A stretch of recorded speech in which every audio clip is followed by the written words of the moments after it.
welcome everybody to the aptly named Game Design Variety Hour, and I'm your host, Matthew Dunstan. Thanks very much for joining me. Hope you're all well on this, well, what are we, Monday evening, Monday afternoon.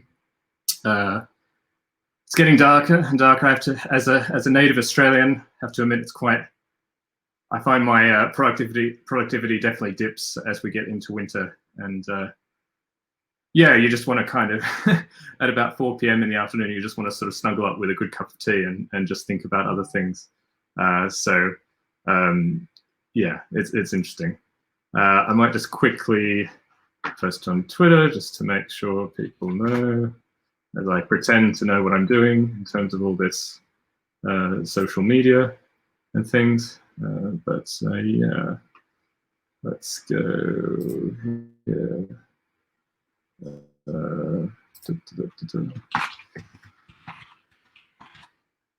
So, okay, I guess I should also on Facebook as well.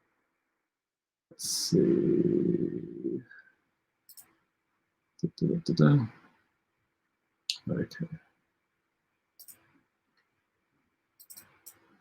Great. Okay. Well, yeah. So it's a bit different when I think for me, you know, deadlines work very well in many different walks of life, and I think the way I sort of dared myself into getting into streaming was to just say I'm going to do it at this time, rain, hail, or shine. But as it turns out, you know, when you've got meetings that run up immediately, like about 5 minutes before you're about to start streaming, it can be a bit scary. Yeah, but we'll do our best and see how it goes. Also, in case you're interested, or you might be catching up with this a bit later on in time, I've been starting to post things to YouTube. So the captures from these videos will head over to YouTube. So feel free to catch up if you don't have time. I know, you know, 4 o'clock sometimes is a bit of a difficult time for people working and things like that. So I'll try to be as diligent with that as possible and sort of make it useful. Yeah. So I guess if you've been up to anything over the weekend, yeah, feel free to let me know in the chat. Yeah, I had a fairly relaxing weekend. It's still locked down here in Prague, so sort of staying indoors mostly, playing some games, which is always really nice. I said on the last stream I've sort of been getting into Feast for Odin, and we've been doing also got back into Grand Austria Hotel, which has a new expansion out on Kickstarter. I said in the last stream, it's sort of one of these you know, medium weight 45 to 60 minute Euro style games that I would absolutely love to be able to design, because it's just brilliant. I love the variety, the sort of combination of tactical and strategic aspects, that puzzle that you get to solve every time. But it's interesting when I think about, you know, I can't sit down and play a game without thinking about the design. I don't think I can turn that part of my brain off. But when I think about that, it's not just the puzzle, which is enough of the game to sort of make it so Moorish. I sort of, you know, it's like chocolate or something. You always want to play again. And I think for me, it's the combination of the sort of puzzle, which is in some way static because there's a set of goal cards, there's a set of, you know, there are sort of checkpoints over the course of the game where you'll be,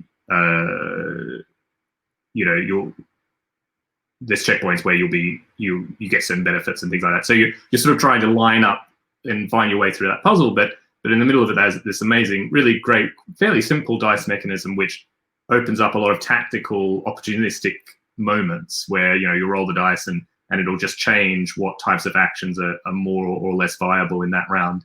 And you're trying to sort of, you know, fit that little bit of luck and that little bit of tactics into this overarching plan. And that's what keeps, you know, it's that gameplay loop which keeps me coming back and back. I think there's definitely something to be learnt there, that you can't, you know, these truly great games, they really fire on a lot of different levels. It's not, I can't really point to one thing of that game, which is that's the thing that, you know, makes me come back to it. Just like Feast for Odin, it's not just the fact that there's polynomial tiles in a lot of games.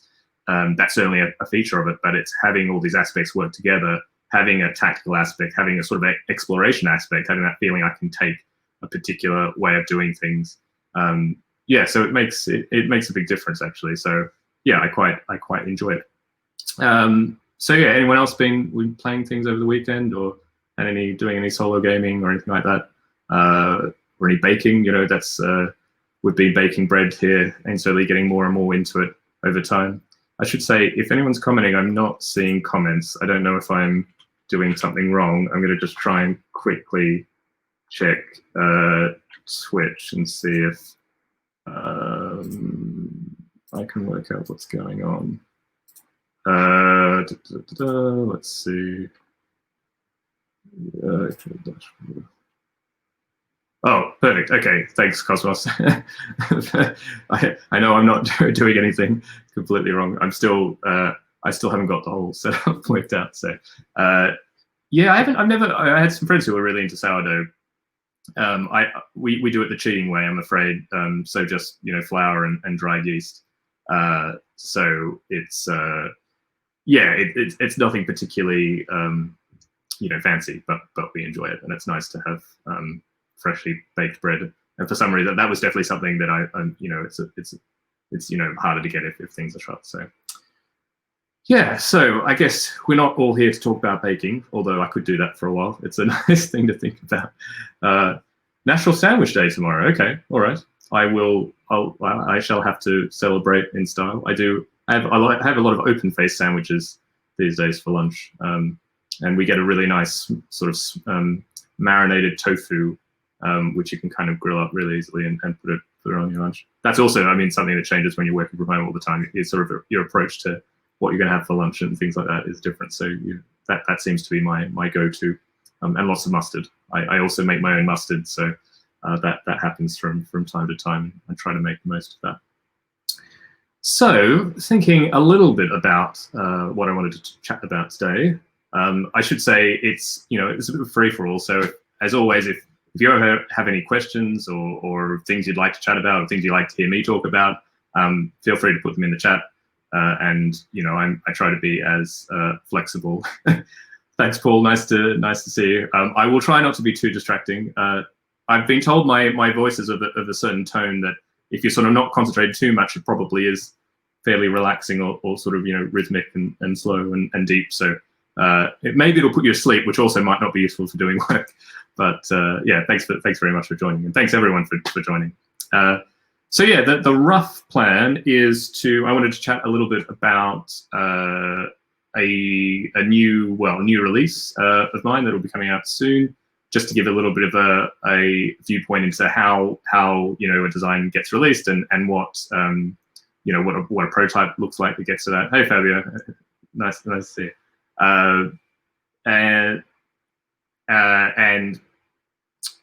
So yeah, just having a chat about that. There was a tweet from Seth Jaffe about a certain aspect of design that sort of vocalized or put to words a particular design, I guess, philosophy or trick that I like to use in a lot of my games, and I sort of chat about that a little bit as well. And we might do another deep dive into some old prototype files. There is, in fact, a sequel to Grid Euro, not actually called Grid Euro, but there is another file not that long called Grid, after which I checked, so we could have a look at that. And I do really still want to play Tiny Islands, which I said I'd do last time. So I might have to absolutely keep myself to that and try and do it at the end. And just, I'd love to chat a little bit about what I find so interesting.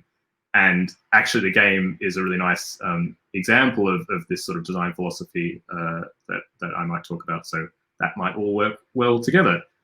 So saddle in, or saddle up, as I guess people would say. Grab your cup of tea. I've got my Earl Grey once again. Oh, yeah, it's good. And yeah, Paul has a question. He has a question. From my experience working in the industry, the actual designer isn't responsible for 100% of the game. That is true. Oh, and he clarifies, not talking artwork and stuff, but actual design. Yeah, I think that's a very good point. And there's a follow-up as well. So which of your games did you have the least design input on, if I can say? That's an interesting question. I guess you mean it maybe as a sort of a percentage of overall, design. I guess what was the sort of lowest percentage. Yeah, that is actually a pretty good question. Let me think. I mean, it's also a mix, obviously, if I am co-designing versus working just by myself. So co-designing is going to split up that certain task. Sometimes I think the kind of games where sometimes a publisher will approach you with an idea or a concept or an IP, and that's a different process because the publisher already has a kind of strong idea of maybe even the mechanisms they want in a particular game. So they've already done actually a little bit of the design, even the sort of ideation part. So I think it's those types of projects where you have the least input on. If I sort of think of, there's a few projects that I mean, of course, and these sort of projects are the ones that you normally can't talk about because none of them are really out at the moment. But I would actually probably say something like the adventure games, which I was already talking about last week.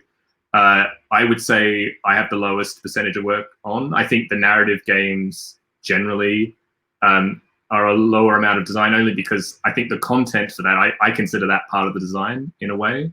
I think you could argue either way. Obviously, how the overall mechanisms of a narrative game you might consider design, and then the content of the writing is kind of fleshing out, giving different cases. But I think I think it's pretty hard to distinguish from the design. And in those games, you're with Cosmos in the German office.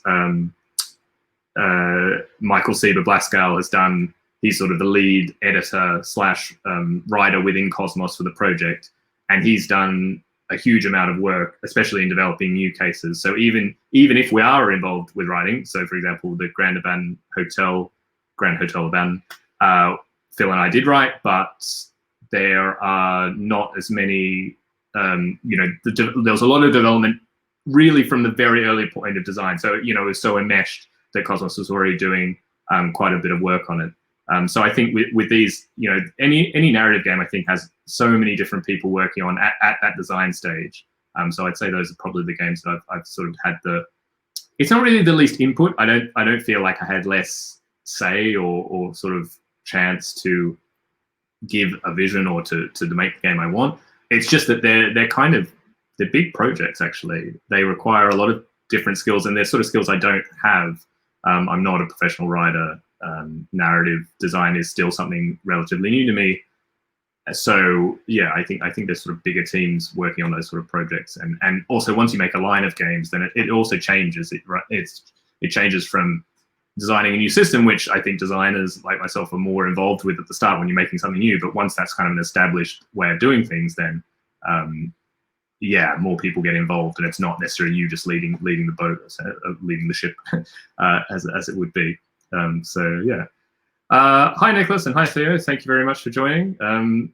Some great designers. I actually met Nicola through the tabletop mentoring program, actually, which I would give a shout out as a really great program. And that was actually the meeting I had just before this. So for those who don't know, there's this mentoring program set up by Grace Kendall, and again, I'm blanking on the other person's name. I should quickly tabletop mentoring program.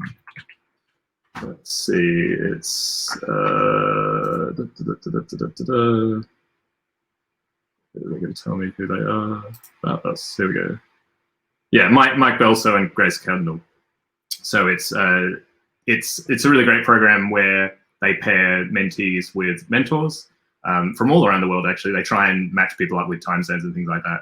And they run, each session is, I think, about 3 months, and you're encouraged to meet once every 2 weeks. So I've sort of participated as a mentor probably 3 or 4 times, I think. Can't remember whether it's the 3rd or 4th time. And each time I've had between 2 and 3 mentees. So yeah, you're sort of meeting between half an hour and an hour once every couple of weeks.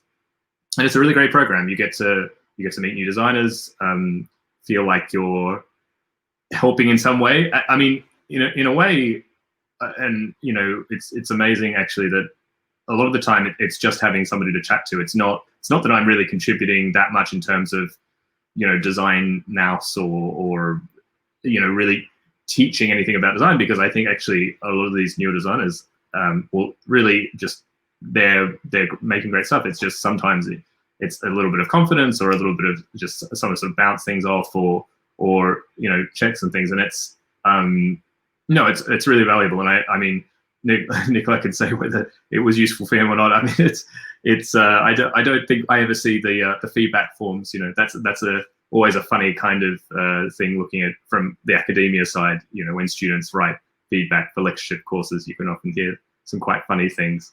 But I haven't heard back from my mentees, but I'm still in contact with some like Nicola, so hopefully I wasn't too horrible.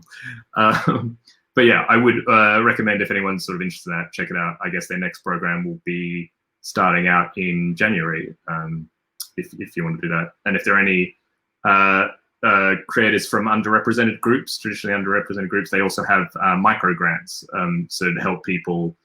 It's like $100 I think. So even simple things like buying prototype materials or paying postage to mail prototypes to competitions or anything that's trying to get people kind of reduce the barriers for newer creators from underrepresented backgrounds. So if anyone's listening who is would fit that or knows somebody who fit that, please let them know about that, because it's a really great opportunity, and yeah, hopefully it would be helpful. Paul asks, have I played Agent A yet? I have not. That's very kind of you to offer to buy me a copy. Agent A. I'm guessing if I check Board Game Geek, I will see Agent A.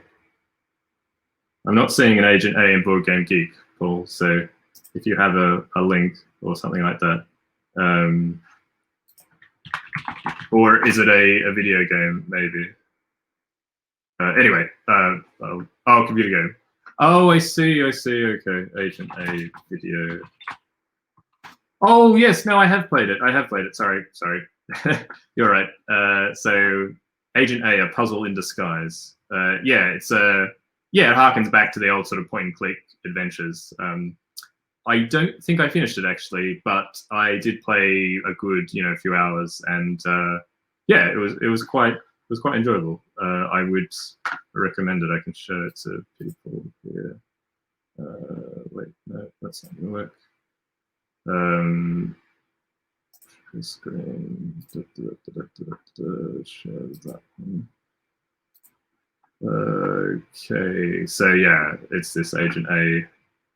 Puzzle in Disguise. I guess it's on Steam.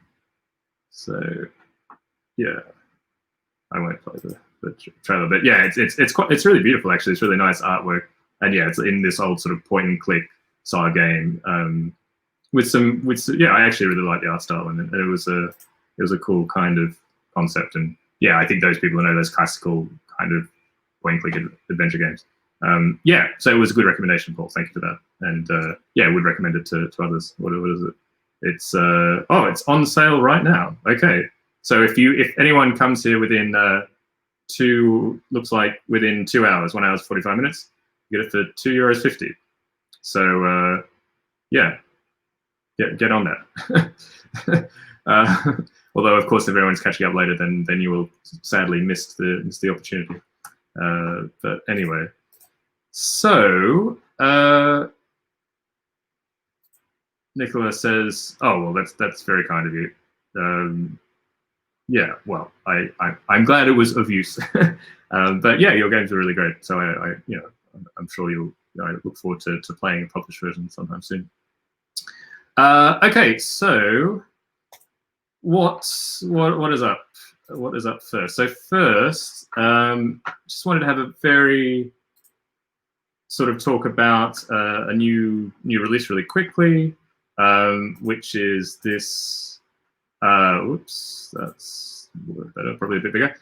So Pegasus announced Spy Connection. I mean, this has been announced for quite a long time actually, but this is sort of a family game with designed with Brett Gilbert, and I thought it might be interesting for those to see like where you go from prototype to finished product. Interestingly enough, there aren't actually any images, and I haven't actually seen any images of the final artwork for the board and the cards yet. So this might be a sort of a time capsule to sort of show what it was like before any of us knew what it was like. But I believe this is, this is the final cover art, which I think looks really fantastic. It's sort of I'd say it's the most, it's not exactly a category, but the most sort of Spiel des Jahres level game that we've made for a while. Although I have to admit, recently it seems Spiel des Jahres is going even lighter and lighter and lighter, which is not a bad thing. But it's a sort of 20-30 minute.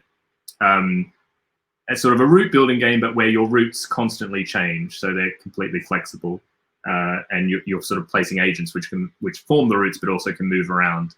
And it has this, for me, sort of personally designed thing, and this game a lot from Brett. Actually, it's one of, I'd say actually, interesting enough, one of the not a few designs, but one I definitely remember where Brett had really the initial mechanical idea, which is not always the case, and he.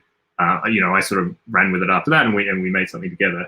But I was actually, this was also motivated because I was trying to clean on the weekend, and if you're a designer, you always just get piles and piles of prototypes everywhere. And I actually found a fully stocked prototype of Web of Spires, and this was pretty much this is actually the version that Pegasus helped, sort of. We were doing a few edits about various things, so that there's a map with routes between cities.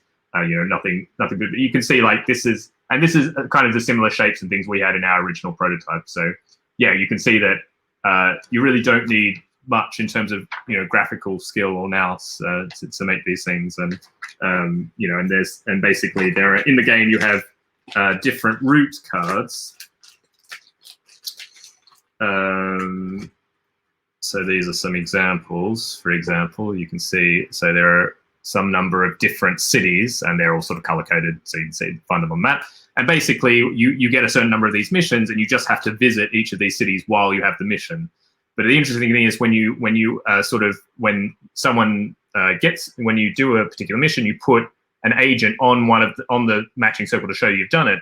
But of course, you only have a fixed supply of agents. So basically, the more agents you have sitting on sort of unfinished missions, then the fewer you have. Oh yes, thank you, Nicola. That's a good point. Yep, it's going to be a bit easier for everybody to see. So you can see you have these different missions with different cities, and you have to visit those cities. But when you visit a city, you put your agent on the circle, of wherever you went. So if you have a pile of different missions which are all incomplete and have some agents on them, then that's reducing the number of agents you can actually put onto the map to form routes. So your network is in fact smaller. And it's always this balance between, obviously having a lot of missions at the same time is really efficient, because when you visit a city, if you have it on multiple cards, you can fulfill all of them at the same time. But it's a balance between that and actually being flexible enough to move around quickly around the map. And even nicer, there's even another way you use the agents, that there's sort of a way you draft new missions. And if you want to take a mission that's sort of further along the queue, you have to spend a few more agents that are sort of stuck on the card. So, it's one of these games where, the word elegance gets bandied a lot around in design, but the idea of having one component, this agent, being used in several different contexts, but all those contexts together giving you this one constraint, this one tension in the game. There's essentially one concept that a player has to get their head around, but there are different ways to experience that. That's what I like to think as a sort of an elegant design, if I dare say so myself. So that will be, so Spy Connection will be coming out hopefully late this year or early next year, I guess. We're looking forward to it. It's always nice to, again, as I said last time, it's nice to, when you finally can hold the actual thing in your hands. So we're looking forward to that, definitely. I never know. Maybe other people in the chat can say, I never know what to do with the old prototypes. Sometimes you think you'd like to kind of keep it for posterity's sake, and so you can look back, in 10 years' time and go like, oh, I have the box and I have the prototype. There was a really great exhibition at the London Children's Museum, or Museum of Play, I think it's called. I'm not sure. And they had, Matt Leacock's original Pandemic prototypes, for example. And, obviously you can't tell whether your game is going to be as popular as Pandemic. So maybe Matt keeps all his prototypes, or he's lucky in this case. I kept the prototype for my very first published game, Relic Runners, but I'm finding I can't. You just can't keep. I would only ever keep one version of each game, but it's a funny thing that you. What do you do with them? Theo says he just takes a picture and trashes them. Yeah, I mean, that's fair enough. I mean, as we're finding when I do my deep dive into my files, that's not always enough to be able to remember what you were doing with everything. I guess you can't keep them all around all the time, because then you just have more and more stuff. I'm not in a huge apartment, so I have to do something with everything. Even though you can't see, I'm almost surrounded by boxes and things.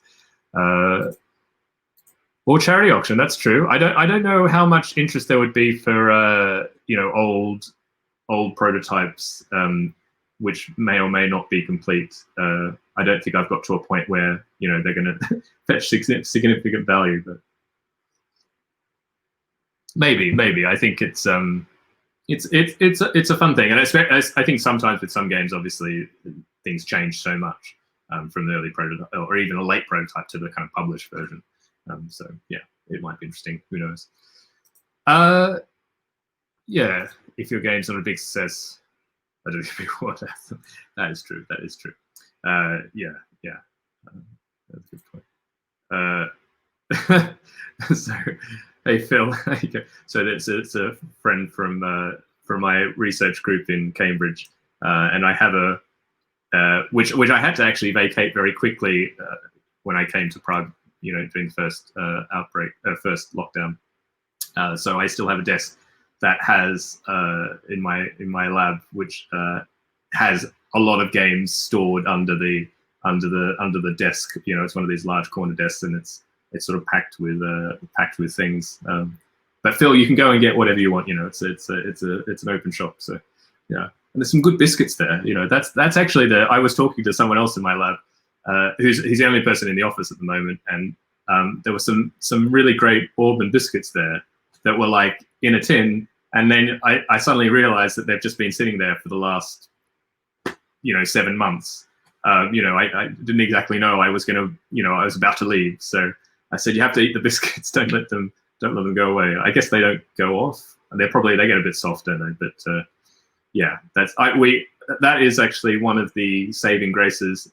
Weirdly enough, in the Czech Republic, I imported Twinings Earl Grey tea, but they do have a Marks and Spencer here, which means that you can buy bourbon biscuits from the Marks and Spencer. There's only one in the Czech Republic. Actually, there's only one in the center of Prague, but you can get pretty much everything. So yeah, I can still get like English mustard and bourbon biscuits, really good cheddar cheese. That's one of the things I never thought I would miss when I came here, because really like the really tasty, like the number 4 or number 5 cheddar cheese, and you can like Lancashire red, and you can get all the stuff at Marks and Spencer. Those who are from the UK know that, and it's just the funny things you don't realize that you took for granted, I guess. I do not know what a Percy Pig is. Someone is going to have to tell me what a Percy Pig is. I'm guessing it is I have the internet here, so I should make use of it, I guess. I guess it gets a biscuit or sweet. There's ice cream, mince pies, cake, all sorts of things. Oh, Percy Pigs. I don't think I've ever had one. If they're the sweets, are kind of sweet. Yeah, okay. I'm just looking here. They can. Oops. Still getting the hang of this. Yeah. I can't say that they're grape flavored. Okay, I would not have guessed that. There is weirdly actually around the corner from where I live a British American confectionery shop. Specifically, it's a very very niche market. So maybe I should check them. Maybe they have these. Probably at very inflated prices. Although even Czech prices, inflated Czech prices may be cheaper than English prices. But yeah, I should have to. They look really bad imprisoned in that tub. Whoops, no, that button. Yeah, they do look. I'm guessing this is not the usual way that everyone's introduced to them. And that sort of thing that you buy when you're at school or something, and you like get a few for 5p or something. When I was young, you'd have your small coin or something, and you'd be able to yeah. No worries for derailing me, Phil. I'm glad to be derailed. As watch these things.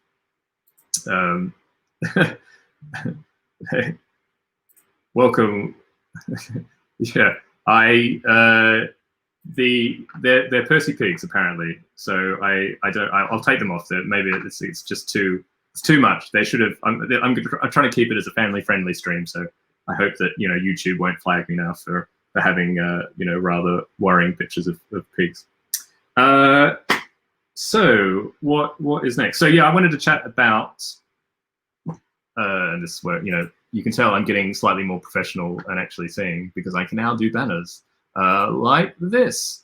So I wanted to look at a thing which I didn't come up with this term. This is actually from Seth Jaffe, called Entangled Decisions.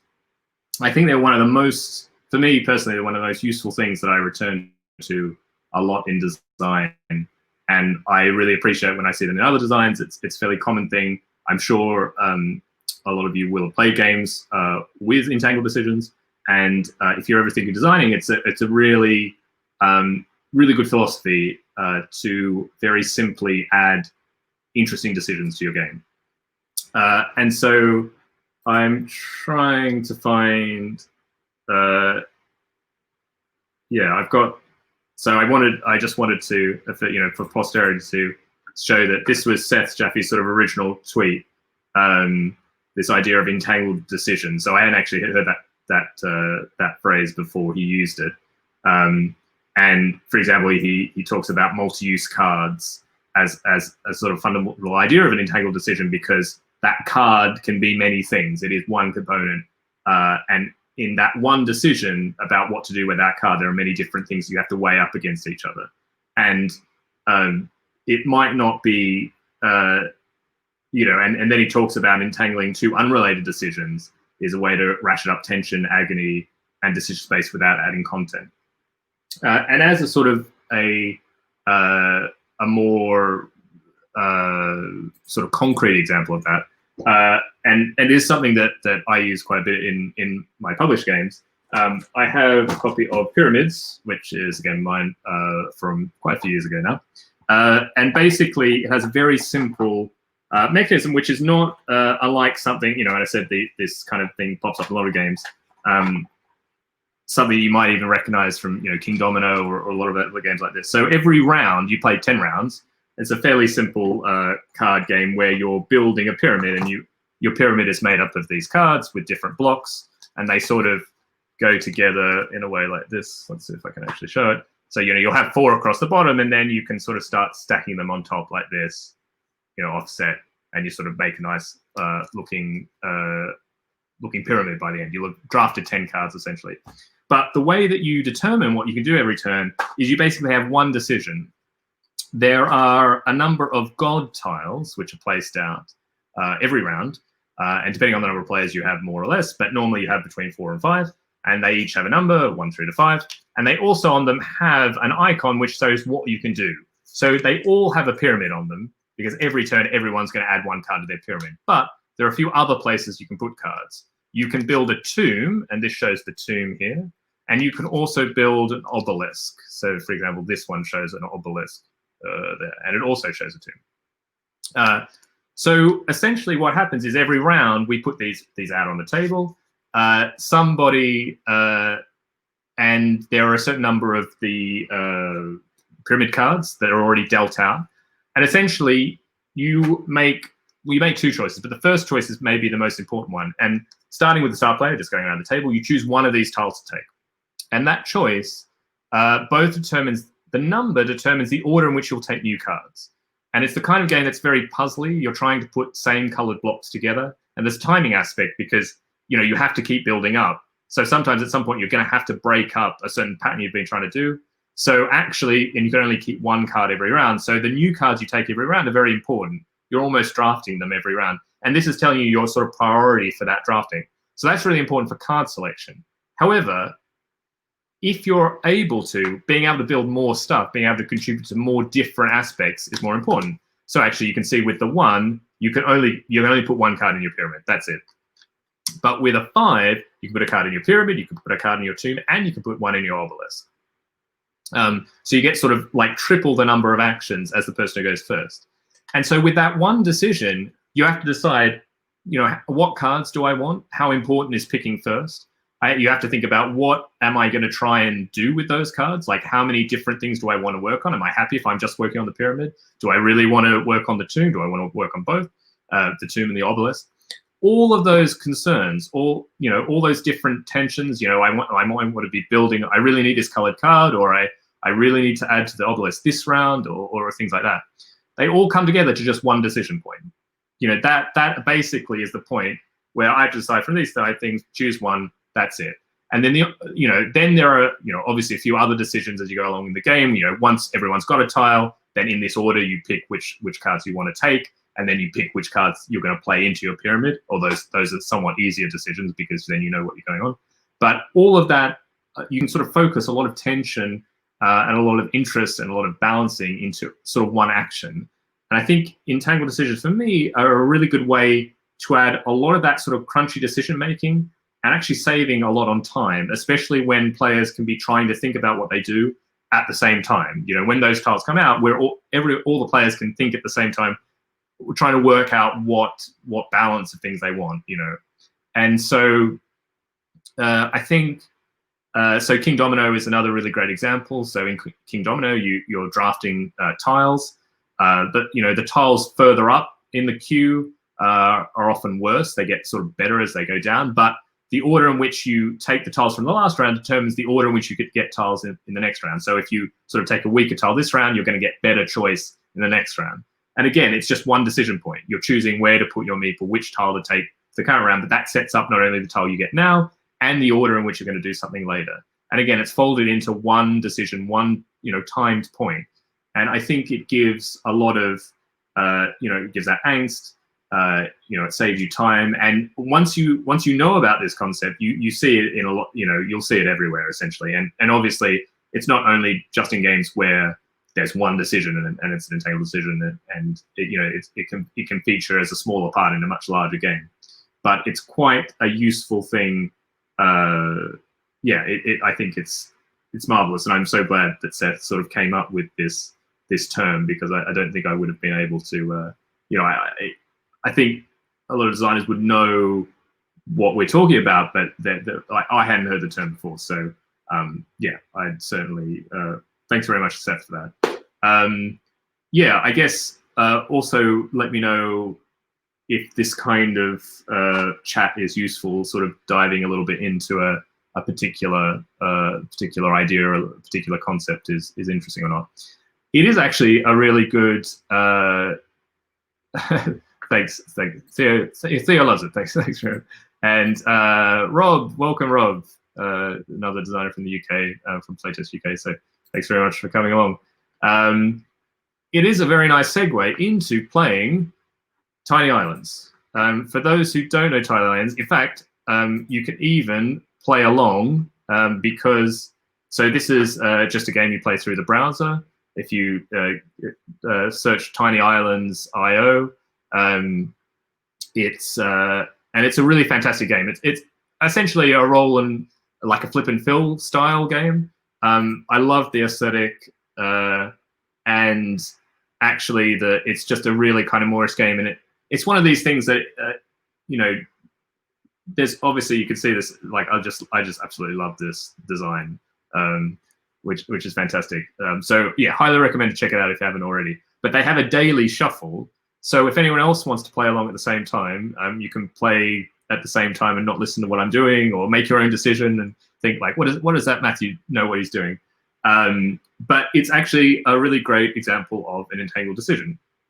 And I will take off the banner because I guess it's going to annoy. Hold on.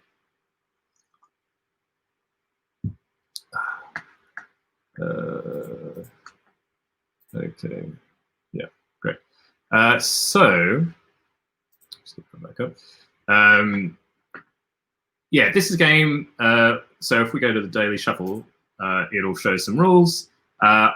I'll try and sort of summarize the rules as we're playing. It's a lot sort of to take on potentially.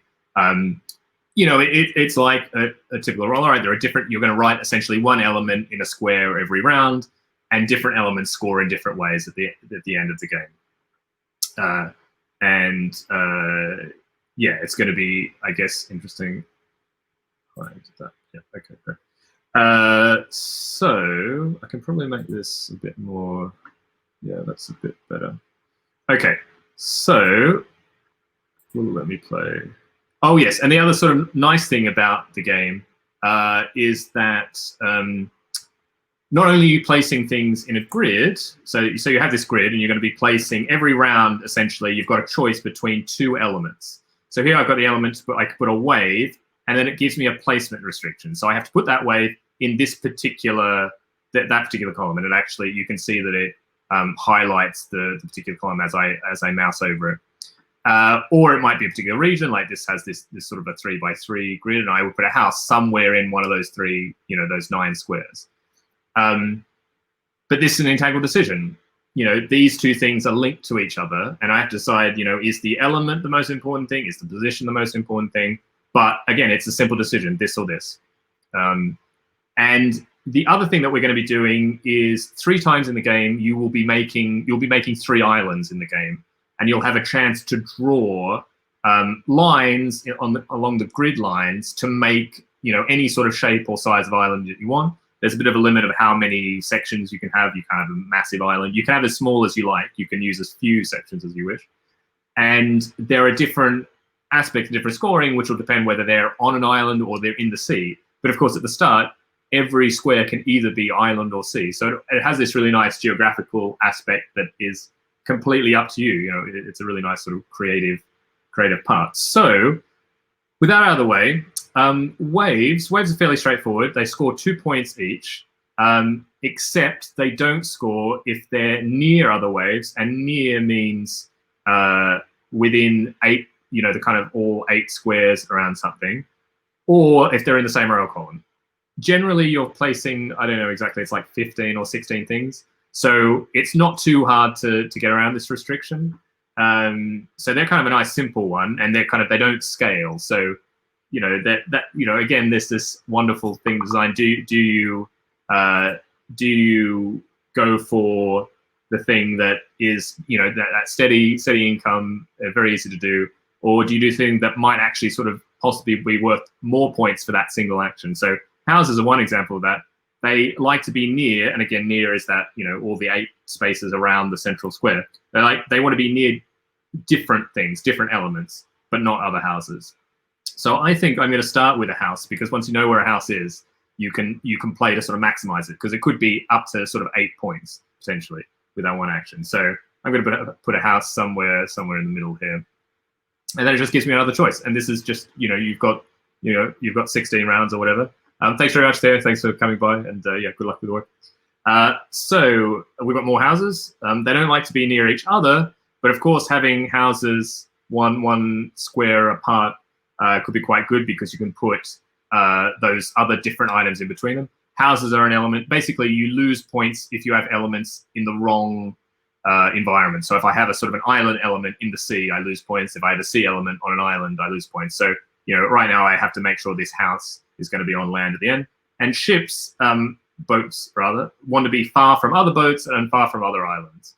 So again, they get more and more points the farther they are away. So they're another thing, a nice thing to sort of work towards. But actually having these 2 houses at the start, and if I put them sort of apart from each other like this, then I can hope to put 3 different things in between them, and we'll see how we go. Forests are sort of very simple scaling ones. They give 2 points for each forest in a group of forests, minus 2 points. So basically, they only start scoring once you have 2 in a group. They're very, very simple. You know, you just want lots of forests together. But of course, you don't quite know whether you're going to be able to have the positions that make sense to make it work. Mountains like to be near lots of forests. I think I will go for some forests. Can't go wrong with forests. Punished already. I've got 2 forests, but they're nowhere near the forest I've got. But I think putting a forest in between my houses will work well, because that's increasing the score for my houses there. More forests and more houses. So I could extend my current forest, which is probably not a bad idea.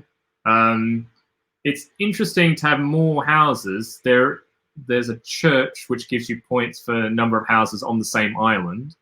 Could be interesting. And maybe, yeah, I'm going to try it. I've actually done this before, where you sort of try and put a lot of houses just sort of one apart and sort of maximize the scoring for different things. Yeah, this is the church. Churches want to have houses on the same island as them, but not share it with another church. So you get 2 points for each house near the church, 1 point for each additional house on the same island. So we can either have more houses, which seems a bit much, or we can start to have a church. And let's see how that goes. So we've got waves. Waves are those sort of 2 points. You don't want to be in different rows or columns. But yeah, it's interesting. So what do I do? And I've got a church. In a way, a church is actually, it's probably a pretty good spot for a church, but it's going to make sure that I have to essentially put these things on different islands. And that's a great, there's a great emergence in this game where, at the start of the game, you're just sort of plopping things on the map, and obviously the placement restrictions really restrict where you can put things. But your mind very quickly starts tracing out, like, oh yeah, I can see how this looks like an island and how I might make that work, or I can see how this might be an island over here. And that map is sort of coming out as you play. And I love games where you make a map and like being a cartographer, and again, the aesthetic really helps with that. So I think I will keep going with church, and it likes being next to houses. More forest, not very useful. House is interesting. Houses don't want to be next to other houses. Well, it looks like I might put a house here because, again, it's near the church, and it's got some different things. We haven't seen the beach yet. Beaches need to be in the sea, like waves and boats, but they want to be basically next to the edge of the island. And in fact, a nice trick with these is to put a sort of a U shape around the beach, because you get 1 point for every shore it touches. So that can be a good place, and especially if you place one early, then you get a bit of you get an interesting opportunity to sort of build towards it. And actually, I think I am going to try that out. So let's put it here. Okay, and now we're going to build that. Now we have to draw an island. So it's interesting because I was sort of talking about this U shape, and this is a nice trick with the coastline. So I can put the coast around here, and now I have 3 shores around this coast, which sort of maximizing the points for that. I'm going to. So, and this countdown is telling me how many, I've got 17 now, how many different sort of segments I can put. So I'm going to give as much room to around the church for potentially some more houses. I will give some room for this house potentially, but then I need to make sure that I've sort of got a bit of island coming through, a bit of sea that's sort of in between here that will block off these 2 islands from each other. I'll give a bit more room here. So it's a pretty big island actually, but yeah. But I've got all the things that need to be on an island in an island. I've got the coast off to sea. So yeah, it's definitely, I've now got a bit of direction what I'm trying to do. I could have even more houses. Unfortunately, of course, and once you start building islands, then it starts telling you I can't really put houses here, for example. Mountains do like to be near forests, and actually this is a pretty good mountain because it would score, both my houses and it's next to the forest. So I think I will go with that. Hi, Brown Beard Gang, good to see you. Thanks for joining. We're playing a little bit of Tiny Islands, a really Moorish sort of flip and fill style digital game. Really beautiful aesthetic. I'm playing the Daily Shuffle, so anyone can look at that later on and see if they can do better than me. I'm no expert at the game by any means. So we're trying to choose. We've got waves. Well, actually, maybe this wave somewhere here is great because I know that I have to put sea. I need this is going to be another island, so I'm going to have sort of a channel of sea here. So I know, and actually putting waves near some houses will sort of up my points for my houses. Houses want to be next to a lot of different things. So yeah, let's put the waves there. So now I have to, one thing I always forget with this game is that the waves, you don't want them in the same row or column. It's something that's kind of easy to forget. You know, you make two quick decisions. Like I've got another waves here, so I've got to make sure I don't, you know, but I'm probably not going to put them in the same row or column. It's okay, I guess. Houses is not great either. I could go for sort of again, like another big, yeah, why don't I go for another sort of bigger, like I could try and put these houses on the same island as the church. So, you know, I'll try to keep these out. So I know that already my island's going to be encompassing all of this. I've got more forest, but these, if I put it on this square, those two forests aren't touching. So, yeah. Paul, yeah, I'm sure someone might have told you about it. I'm not sure how old the game is now. It's certainly been around for at least, you know, a year or even a couple of years. But yeah, I'd really recommend trying it. It's so easy to sort of bang out a game in like 5 minutes, and they've got a really good random shuffle, and it just looks great. You know, you take a picture of it, and it's a lot of fun.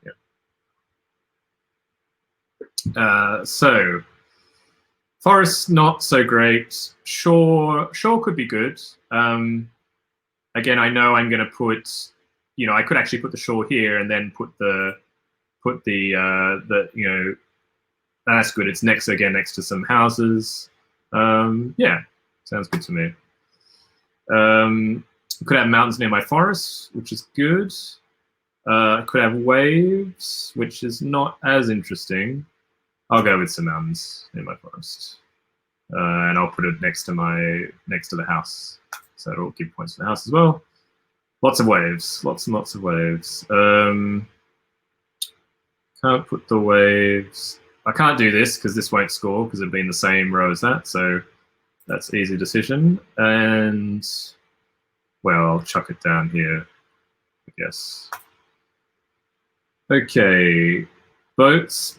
Yeah, I don't know if anyone who's played this game, I never score boats very much. I never seem to, maybe because I always have very big islands, but it feels like they just don't score as well as other things.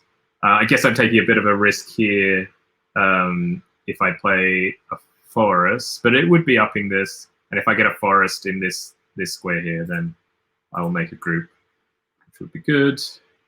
Back to boats. I mean, I could throw a boat here, but it's going to be pretty close to that. Could just do another coast here. Seems pretty reasonable. Oh, okay, so this is good. This is good for I could put a house right here. It's next to a couple of different things next to the church. Okay, so let's do our second island. So we know it has to come through here. It's fairly certain there. I don't think we need more room here. I would like to give the opportunity as much as possible. I sometimes have this problem to, oh, here we go. We just have to jiggle it a bit. Okay, I'm trying to give as much chance for this forest to potentially connect, and then I'm hoping that I have enough to connect with the island. Okay, so yeah, sorry, I'm not sure if I'm sort of, maybe I'm going through a bit quickly in my, you know, the thought process. I always think about streamers, especially, you know, gaming streamers who are able to go through their thought process and make it kind of interesting. But yeah, even now you see like it already, yeah, it looks really cute. But I still have to, oh, I guess this number here is probably how many, I see. So there's 24, you're going to put 24 things, 8 things per before each sort of island drawing. And I've got very, very lucky because I've got this forest, which is going to let me connect up my forests, which is quite fortunate. So I will take that. And I'm going to be able to actually put more forests in, which is fantastic. So like if you get a good forest area going, it's a good way to score good points. I've got houses near a church, like here could be good. Coastline. This house is already near a coastline, so putting a coastline here doesn't necessarily add to it, and it's only a 1, so it doesn't look like the coastline is that interesting. So I might try the house. and I can't put it near other houses, or I don't want to rather. So I might just stick with that. Church right now probably not so interesting because we're not going to have many things on this island. Probably this last island might be quite small. So I think I'll just stick a wave somewhere up here. That could be a nice coast spot. So I'll put it somewhere. Someone should shout out in the chat if I'm about to place a wave because of this thing. But it looks like I'm okay in terms of rows and columns. So let's do that. And we've got some beach. I keep saying coast. Yeah, it's sort of weird actually because beach isn't on the island. I guess that's why I think of it as coast. It's not really a great place for beaches here. Whew, not great for mountains either, because if I had to put mountains, I basically have to put it here, and it would just be a tiny little island. So maybe I'm going to have to go with coast and just take the 1 point. Yeah, might do that. Oh, I can keep going with my forests, which is great. So I'll do that. This coast, I mean, a beach could be up to 3 points if I sort of make everything work, but the forest is definitely an extra 2 points, easy extra 2 points. So I'll keep going with that. And wow, okay, so I just was able to, church is not going to do much, there's nothing up here. So I have managed by this, quite fortunate to get great set of forests. And what this is the last card. So actually, what I am there is going to be a way that I can basically make sure this is 3 points by putting it down here. If I do this and just do a kind of small island like this, it will maximize those coast points. So it's a bit of a sad little rock out in the ocean. And then it just does all the scoring automatically for you. And it's kind of cool how it counts up. Let's see if I've done I did do my waves correctly. So they all scored 2 points each. Now it's going to do the beaches, and it shows you how many points. So again, it's just the number of sort of straight line like coast segments next to it. We've got houses, so it's going to count the number of different things that are within the 8 squares around it. So this is 3, there's another 3. This one's probably going to be pretty good. It's 5, I think. Wow, so it's pretty good for houses. Hey, Gerald Cat, welcome to the stream. We're just finishing up a game of Tiny Islands. A really fun little flip and fill. Oh, flip and, yeah. And it's digital, so it's different. But this is the daily shuffle for today. The mountain scored pretty well, and this didn't score anything for forest, but this one scored 10, which was pretty good. And yeah, this cross is basically like, again, if you had something that's supposed to be an island in the sea, or something that's supposed to be seen on an island, then yeah. And so that's 65 points. So if anyone else wants to try it out, feel free to let me know on Twitter or something like that after the time, or in the comments on YouTube or whatever, if you're able to do better than me. But yeah, for those who's come a bit later, I was sort of chatting about this idea of entangled decisions, tying 2 different aspects together for game design to give sort of one interesting decision full of as much tension as possible. And this has this in a very simple way of having a what are you going to place and where are you going to place it, and you put those 2 things together, and you have to balance against the other choice, and yeah, and it just looks really fun, which is really nice. So hashtag my tiny islands. David King, if you're out there, I'm a big fan of what you've done. I recommend everyone go out and follow actually David on Twitter. He puts different prototypes that he's working on. Jared, it just goes in a browser. Yeah, it's just a browser game. So if you just Google Tiny Islands IO, I think it's probably the easiest way to get it. And then it just runs in your browser. I guess maybe it's Java or something else. So yeah, I guess with that, yeah, no problem. Yeah, so I think. Oh, thanks very much, Paul. Yep. So for all those interested, this is the link to the game. Yeah, it's really cute. Just a bit of fun, and I thought it would be a nice sort of thing to show off on the stream. So yeah, I hope people enjoyed it. Let me know in comments or wherever you're watching this, whether that's the kind of thing, this sort of, I call it a variety hour because I don't know what it should have yet, but we'll find along as we go. And just coming up on the hour now, so I think unless there's any sort of last questions or anything anybody wants to, any sort of burning desires, do let me know in the chat. Sort of probably winding down pretty soon. I'm going to be trying to stream every Monday and Friday at the same time, so 4 p.m. UK time and 5 p.m. European time. And I'm going to try and be as regular as I can. So yeah, please feel free to drop by.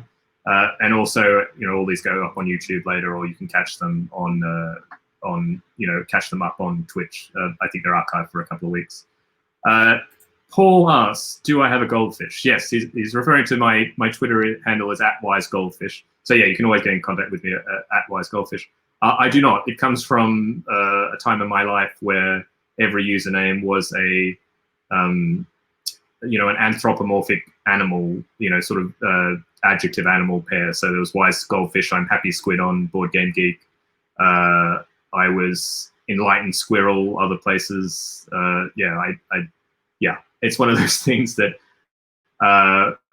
you've got, it's come along so far. And I think probably there was a time you couldn't change your Twitter handle and now you can. So I could change it, I guess, but I guess I'm used to it. So I sort of stick with it. But yeah, well, I think that might do me. But thank you very much. Really, thank you all for dropping by. It means a lot. It makes me feel less like I'm just chatting to myself. So I hope you're all having a really nice evening. I hope you will have a nice evening and a nice rest of the week. And I'll catch you all on Friday. But until then, take care and enjoy gaming.